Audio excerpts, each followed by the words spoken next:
வணக்கம். இலங்கை செய்திகளுடன் நான் நிரோஷன். விரிவான செய்திகளுக்கு முன் தலைப்புச் செய்திகள். அனர்த்தத்தால் பாதிக்கப்பட்ட மக்களின் வாழ்வாதாரத்தை மீட்டெடுக்க அதிகாரிகளுக்கு உடனடி நடவடிக்கைகளை அறிவுறுத்திய ஜனாதிபதி அனுரகுமார திசாநாயக்க. மன்னார் மாவட்டத்தில் ஏற்பட்டு அனர்த்த பாதிப்புகள் மற்றும் சீரமைப்பு பணிகளின் நிலைமையை பற்றி கேட்டறிந்த ஜனாதிபதி. அனர்த்தத்தால் பாதிக்கப்பட்ட மக்களுக்கு நிவாரணம் வழங்குவதற்காக இதுவரை மொத்தம் 13 பில்லியன் ரூபாய் ஒதுக்கப்பட்டுள்ளதாக நிதியமைச்சின் செயலாளர் அறிவிப்பு. ஜனாதிபதி டொனால்ட் ட்ரம்ப் இலங்கைக்கான புதிய தூதுவராக பரிந்துரைத்துள்ள எரிக் மேயர் செனட் விவகார குழுவின் முன் சாட்சியம். தொடர்வது விரிவான செய்திகள். ஜனாதிபதி அனுரகுமார திசாநாயக்க புத்தளம் மாவட்ட விசேட ஒருங்கிணைப்பு குழு கூட்டத்தில் கலந்து கொண்டு வெள்ள அனர்த்தத்தால் பாதிக்கப்பட்ட மக்களின் வாழ்வாதாரத்தை மீட்டெடுக்க அதிகாரிகளுக்கு உடனடி நடவடிக்கைகளை அறிவுறுத்தினார். அவர் விவசாயம், மீன்பிடி, கால்நடை தொழில் மற்றும் தொழில்துறைகளுக்கான இழப்பீடுகளை விரைவில் வழங்கி பயிர் சேதங்களுக்கு டிசம்பர் 25க்கு முன்பு முழுமையாக முடிக்கும்படி வலியுறுத்தினார். அத்தோடு பாதிக்கப்பட்ட வீடுகள், அரச காணிகள் மற்றும் 627 முழுமையாக 20,813 பகுதியளவு சேதமடைந்த வீடுகளுக்கான மீள்குடியேற்ற மற்றும் நிவாரணப் பணிகளை முன்னுரிமையாக செய்யும் பணிப்புரைகளையும் வழங்கியுள்ளார்.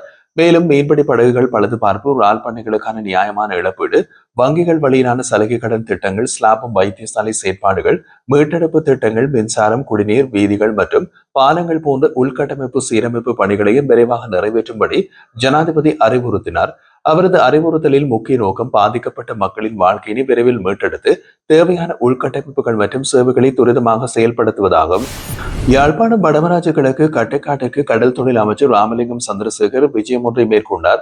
இந்த விஜயத்தின் போது அமைச்சர் கட்டைக்காடு பகுதிக்கு சென்று பொதுமக்களை நேரில் சந்தித்து கலந்துரையாடியதோடு அவர்களுடைய குறைபாடுகள் மற்றும் தேவைகளையும் கேட்டறிந்தார். கட்டைக்காடு மக்களின் அடிப்படை பிரச்சனைகளாக காணப்படும் கட்டைக்காடு சுண்டிக்குளம் வீதி புனரமைப்பு, கட்டைக்காடு இயக்கச்சி வீதி புனரமைப்பு, மேலும் வன ஜீவராசிகள் திணைக்களத்தின் ஆளுகைக்குள்ள மக்களின் காணிகளை விடுவித்தல் போன்ற முக்கிய விடயங்கள் அமைச்சரின் கவனத்துக்கு கொண்டு வரப்பட்டன. அத்துடன் இந்திய இழுவைமடி படகுகளின் செயற்பாடுகளால் அந்த பகுதி மீனவர்களின் வலைகள் சேதமடைந்தது தொடர்பாக அமைச்சர் தமது கவலை வெளியிட்டார். மக்களின் குறைபாடுகளை கேட்டிருந்த அமைச்சர் இவை தொடர்பாக விரைவில் உரிய நடவடிக்கைகள் எடுக்கப்படும் என்றும் உறுதியளித்தார். மேலும் மீன்பிடி சமூகத்தின் வாழ்வாதாரத்தை மேம்படுத்தும் வகையிலே உற்பத்தி தொழில்களை ஊக்குவிக்கும் முயற்சிகள் மேற்கொள்ளப்பட்டு வருவதாகவும் தெரிவித்தார். இந்த விஜயத்தின் போது வடமராட்சி கிழக்கு தேசிய மக்கள் சக்தியின் இணைப்பாளர், பிரதிநிதிகள் மற்றும் பிரதேச சபை உறுப்பினர்கள் உள்ளிட்ட பலரும் கலந்து கொண்டனர்.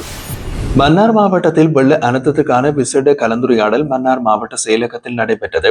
மன்னார் மாவட்ட செயலாளரின் தலைமையில் நடைபெற்ற இந்த கூட்டத்தில் ஜனாதிபதி அனுரகுமார திசாநாயக்க கலந்து கொண்டு மன்னார் மாவட்டத்தில் ஏற்பட்ட அனர்த்த பாதிப்புகள் மற்றும் சீரமைப்பு பணிகளின் நிலைமையை பற்றி கேட்டறிந்தார்.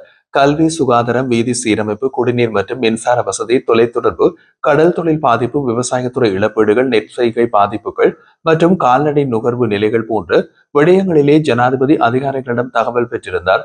மேலும் வெள்ள பாதிப்பு சீரமைப்பு பணிகளை விரைவுபடுத்துமாறு வலியுறுத்தினார்.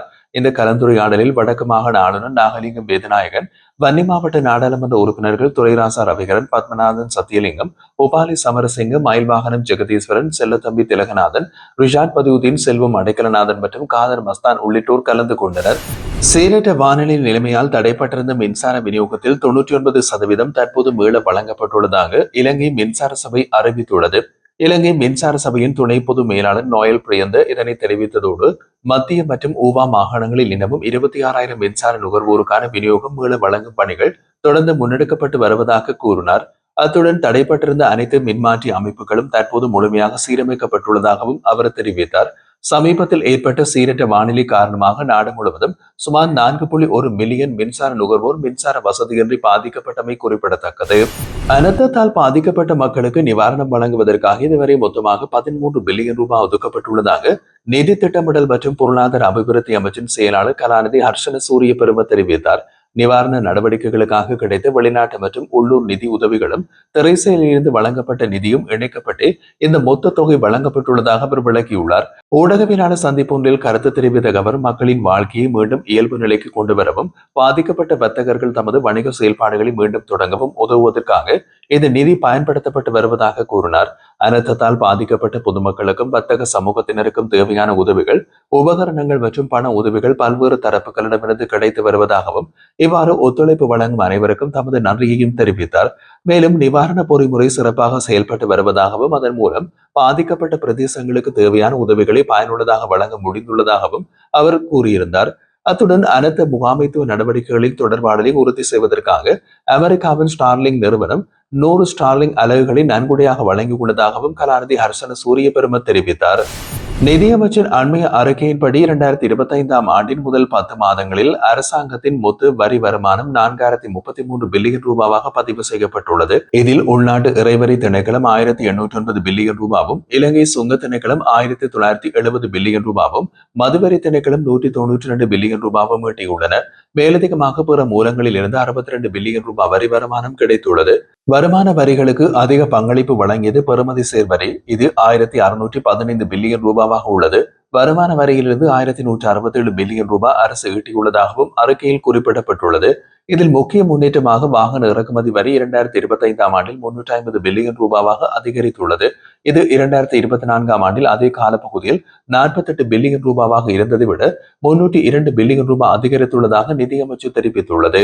மாவீரர் துயிலும் இல்லங்களை தாவரவியல் பூங்கா என்று பெயர் மாற்றம் செய்யும் முயற்சிக்கு எதிராக கையெழுத்து போராட்டம் ஆரம்பிக்கப்பட்டுள்ளது. மாவீரர் துயிலும் இல்லங்களில் கண்ணியத்திற்கும் உணர்வுகளுக்கும் பாதிப்பு ஏற்படுத்தும் வகையில் இந்த பெயர் மாற்றம் மேற்கொள்ளப்படுவதாக குற்றம் சாட்டி மாவீரர்கள் போராளி குடும்ப நலன் காப்பகம் பொதுமக்களிடமிருந்து கையெழுத்துக்களை சேகரித்து வருகின்றது. இது தொடர்பாக நடைபெற்ற ஊடக சந்திப்பில் கருத்து தெரிவித்த அந்த அமைப்பின் தலைவர் தீவன், தாவரவியல் பூங்கா என்ற பெயரில் மாவீரர் துயிலும் இல்லங்களை மாற்றுவது விடுதலை போராட்ட வரலாற்றை அளிக்கும் முயற்சியாக இருப்பதாக தெரிவித்தார். இதனை கண்டித்து மாவீரர் போராளிகள் குடும்ப நலன் காப்பகம் இந்த கையெழுத்து போராட்டத்தை முன்னெடுத்து வருவதாக அவர் குறிப்பிட்டுள்ளார். அமெரிக்க ஜனாதிபதி டொனால்ட் ட்ரம்ப் இலங்கைக்கான புதிய தூதுவராக பரிந்துரைத்துள்ள எரிக் மேயர் செனட் விவகார குழுவின் முன் சாட்சியம் அளித்துள்ளார். இந்த சந்தர்ப்பத்தில் இலங்கை தொடர்பாக அமெரிக்கா முன்னிலைப்படுத்திக் கொள்ளும் 3 முக்கிய இலக்குகளை அவர் விளக்கியிருந்தார். உலகின் முக்கிய கப்பல் போக்குவரத்து பாதைகளின் மையத்தில் அமைந்துள்ள இலங்கையின் மூலோபாய முக்கியத்துவம் சுதந்திரமான மற்றும் திறந்த இந்தோ பசிபிக் கொள்கையின் பிரதான இடத்தை பெறுகிறது என்று சுட்டிக்காட்டியுள்ளார். அமெரிக்க கப்பல்கள் மற்றும் உலகளாவிய மசகு எண்ணெய் போக்குவரத்து இந்த பகுதியில் நடைபெறுவதனால் இலங்கையின் கடல்சார் பாதுகாப்பை வலுப்படுத்துவது அவசியம் என்றும், இதன் பின்னணியில் இந்து சமுத்திர பிரதேசத்திலே சீனாவின் அதிகரித்து வரும் செல்வாக்கு உட்பட எதிர் செல்வாக்குகளை சமநிலைப்படுத்துவது அமெரிக்காவின் முக்கிய நோக்கமாகும் என்றும் எரிக் மேயர் தெரிவித்தார்.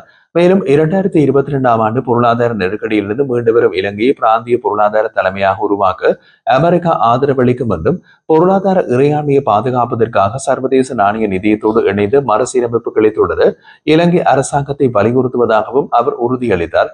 இதேவேளை டிட்வா சூறாவளியை தொடர்ந்து அமெரிக்கா வழங்கி $2 மில்லியன் அவசர உதவி இலங்கையுடனான வலுவான மற்றும் நீடித்த கூட்டாண்மையின் வெளிப்பாடாகும் என்றும் குறிப்பிட்டுள்ளார்.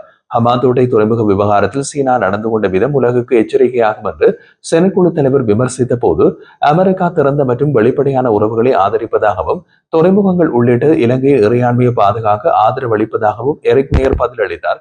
மேலும் பேரிடர் நிவாரணம், கடத்தல் தடுப்பு, கடல்சார் விழிப்புணர்வு மற்றும் துறைமுக பாதுகாப்பு உள்ளிட்ட துறைகளில் இலங்கையுடன் அமெரிக்காவின் பாதுகாப்பு மற்றும் சட்ட அமலாக்க ஒத்துழைப்பு மேலும் விரிவுபடுத்தப்படும் என்றும் அவர் தெரிவித்துள்ளார்.